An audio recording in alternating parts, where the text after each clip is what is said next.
কোরবানি ঈদ সামনে, ব্যস্ত নরসিংদীর কামার শিল্পীরা। নদী Bangla group, Narsingdi TV news update. কোরবানির ঈদকে সামনে রেখে টুংটাং শব্দে ব্যস্ত সময় পার করছেন নরসিংদীর কামার শিল্পীরা। পুড়ছে কয়লা, জ্বলছে লোহা। কারিগররা উত্তপ্ত লোহাকে পিটিয়ে নির্দিষ্ট রূপ দিচ্ছে, নির্দিষ্ট সময় পর ঠান্ডা করে ধারালো করছেন।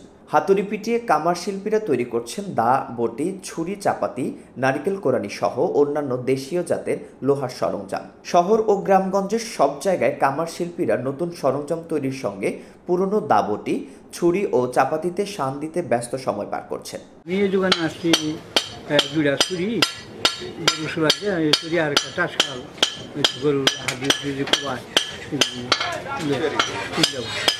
আর নয় ভাড়া বাড়ি, এবার ভাড়ার টাকায় নিজের বাড়ি, নগদ অথবা কিস্তিতে বুকিং দিয়ে আপনিও হতে পারেন একটি ফ্ল্যাটের গর্বিত মালিক।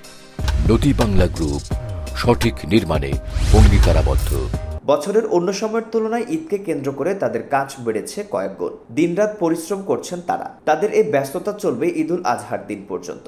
জানা গেছে সারা বছর টুকটাক বেচাকেনা থাকলেও এবছরের চিত্র ভিন্ন। কোরবানির ঈদ উপলক্ষে দা, বটি ও ছুরির চাহিদা ব্যাপকভাবে বেড়ে যায় কয়লা, লোহা ও শ্রমিকের মজুরি। তবে প্রতি বছর কোরবানি ঈদের আগে এক সপ্তাহ ভালো বেচাকেনা হয়ে থাকে। আগে যেসব দোকানে 2 জন করে শ্রমিক কাজ করত, এখন সেসব দোকানে 5 থেকে 6 জন করে শ্রমিক কাজ করছেন। ফলে কামারদের কাজের ব্যস্ততা এতটাই বেড়ে যায় যে তাদের যেন দম ফেলানোর সময়ই থাকে না। কয়েকজন কর্মকার বলেন, আমরা সারা বছর অলস সময় পার করলেও কোরবানির ঈদ এলে অধিক শ্রম দিয়ে বেশি আয়ের স্বপ্ন দেখি। কিন্তু কয়লা ও লোহার দামের পাশাপাশি শ্রমিকের মজুরি বেশি হওয়ায় আমাদের সেই স্বপ্ন ভেঙে যেতে বসেছে।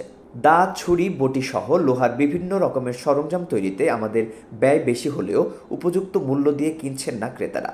আমাদের বাপদাদার পেশা, তাই শত কষ্টের মাঝেও এখনো ধরে রেখেছি। তবে ঈদ যত ঘনিয়ে আসছে বিক্রি ততই বাড়ছে।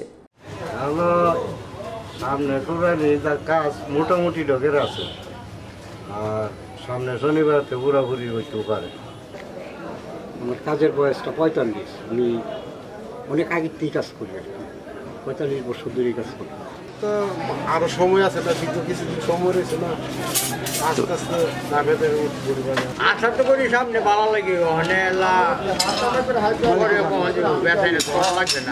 অপরদিকে ক্রেতাদেরও অভিযোগ, ঈদ উপলক্ষে দা, চাপাতি ও ছুরির দাম বেশি নেওয়া হচ্ছে।